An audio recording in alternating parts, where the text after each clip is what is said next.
Hey everyone. Today, I'm excited to show you how to make date entry in Google Sheets way easier by adding a pop-up calendar.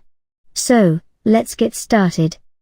So, first up, let's look at the quick and easy way for individual users.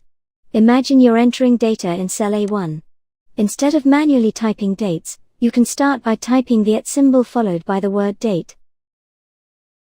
When you hit enter, a pop-up calendar magically appears.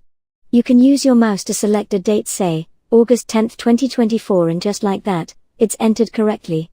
Google Sheets recognizes it as a date, not just a string of numbers. It's super straightforward and keeps your data accurate. Now, let's tackle the method that's perfect when you're sharing your spreadsheet with others. Picture this: you want anyone accessing the sheet to easily input dates using a pop-up calendar. Start by labeling your column date. And imagine you've decided that the range from C2 to C18 will hold these dates. Once you're done, now, you'll head over to the Data menu and click on Data Validation.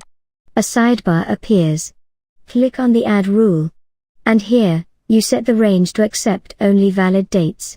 This setup is great because it doesn't just allow for easy date entry, it also prevents any incorrect data from being entered.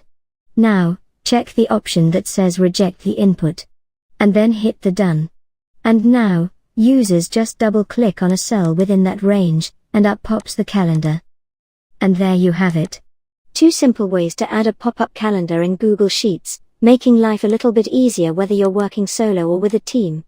If you found this video helpful, give it a thumbs up and subscribe to our channel for more tech tips.